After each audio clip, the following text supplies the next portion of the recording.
The Alberta government is once again sounding the alarm on Ottawa's immigration policies, this time calling the Liberals' plan to bring in thousands of foreign parents and grandparents reckless and unsustainable.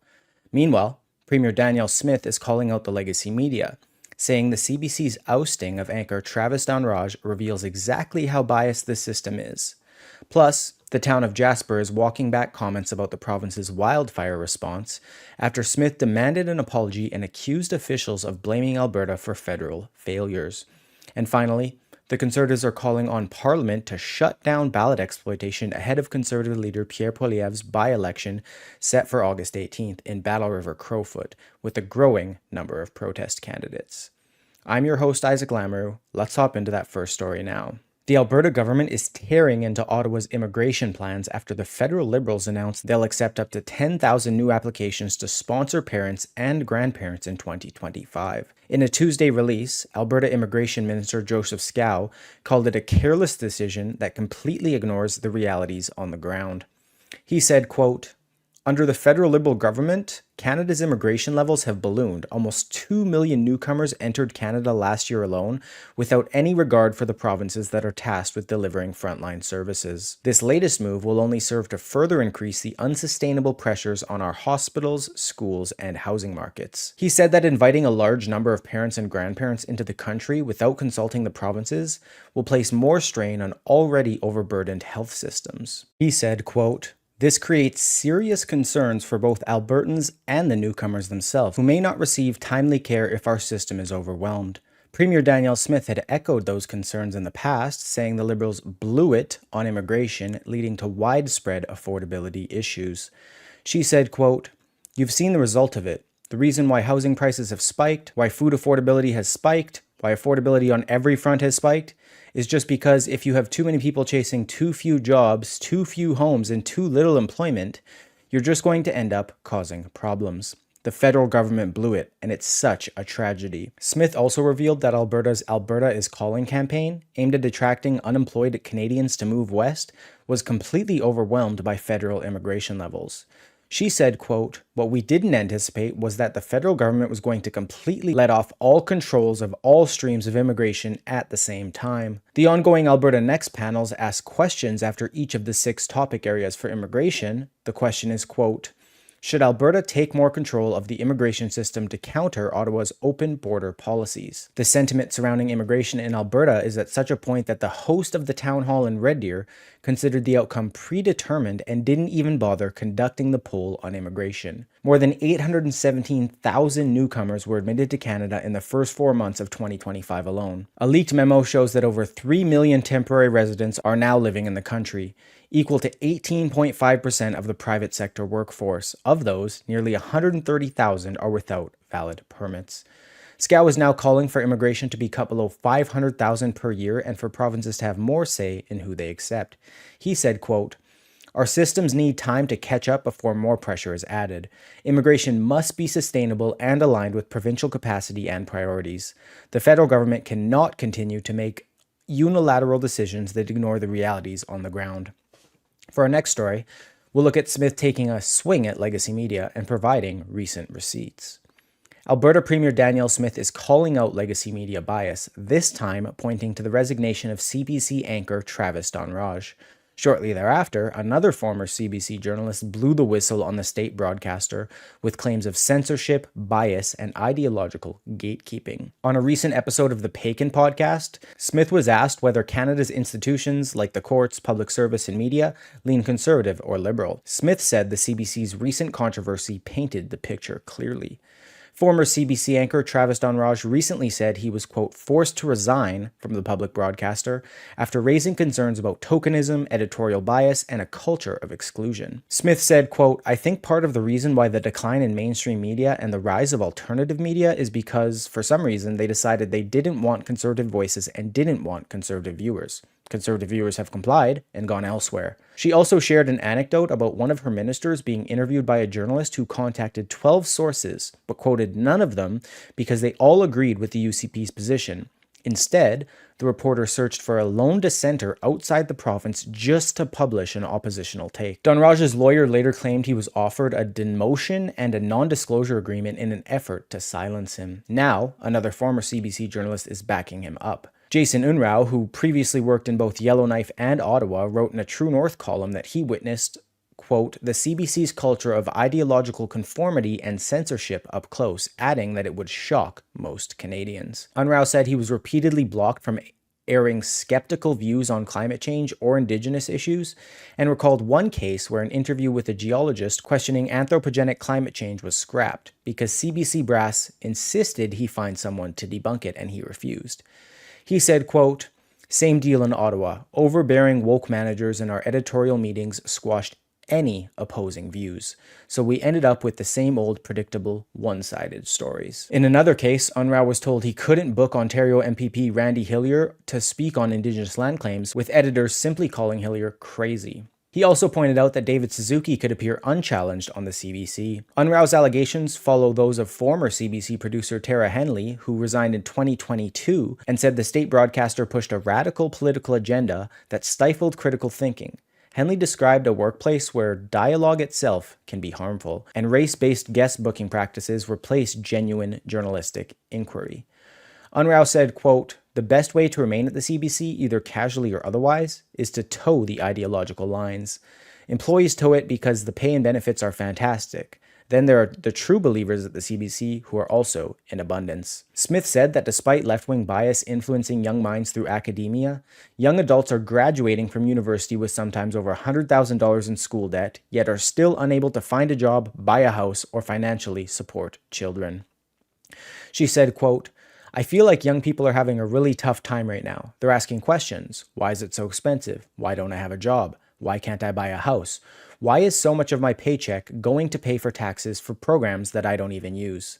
I think we've got to restore hope and opportunity to kids. Despite expressing that the urge for Albertans to separate from Canada continues to rise, citing polls as high as 37%, Smith explained she swore an oath to His Majesty and remains a monarchist. However, she explained that Carney's clock was ticking. She said, quote, we have seen that Ottawa's actions can either create that opposition and dissent, or it can also be alleviated by Ottawa's actions. I don't think he has a lot of time. One last interesting thing Smith shared on the podcast was her real name, which she said nobody calls her. The name is Marlena Danielle Smith, and despite the different spelling, she was named after the song Marlena by the Four Seasons. We'll stick with Smith, but move over to Jasper for our next story. The town of Jasper has officially clarified some comments highlighted in its wildfire recovery report, claiming the report was never intended to criticize the province. Just days before Jasper's clarification, Premier Danielle Smith rejected the findings from the report and demanded an apology.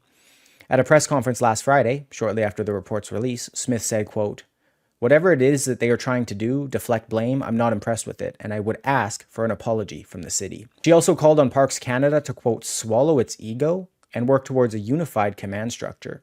She said that many of the wildfires in the province have been started due to poor forest management by the federal government. The municipality of Jasper released an update on Monday. The update reads, quote, we take exception to the politicization of the after-action review and its observations, especially in the media.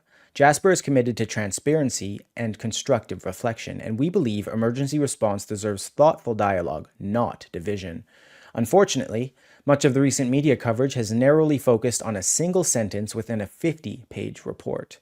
The isolated passage does not reflect the broader findings or the spirit of the after-action review. The line in question from the report was, quote, provincial involvement added complexity to the response as the province of Alberta, though not jurisdictionally responsible to lead the incident, regularly requested information and sought to exercise decision-making authority. Jasper Mayor Richard Ireland said on Monday that the intention of the report was not to ascribe blame. He said, quote, the report is the report. It was not intended to ascribe blame. It does not ascribe blame and is not a political instrument. Our regret is that it has been used as a political instrument. Jasper's recent update acknowledged the importance of the province's role, providing numerous examples of how the province helped during and after the event. Among the highlights were providing crews, equipment, and expertise from the outset.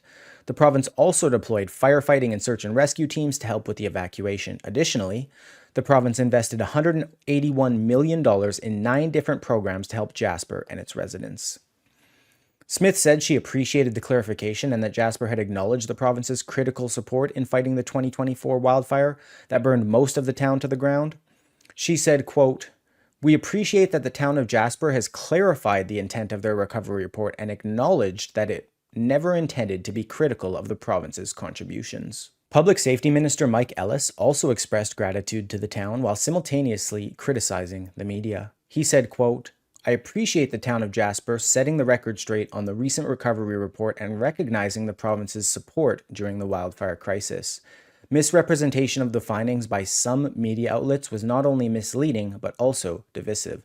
Let's stick to facts over sensationalism and stay focused on supporting Jasper's recovery." Smith said that she and the town of Jasper had found some common ground. She said, quote, "We share their concerns about how some media outlets chose to misrepresent and politicize the content and tone of the report.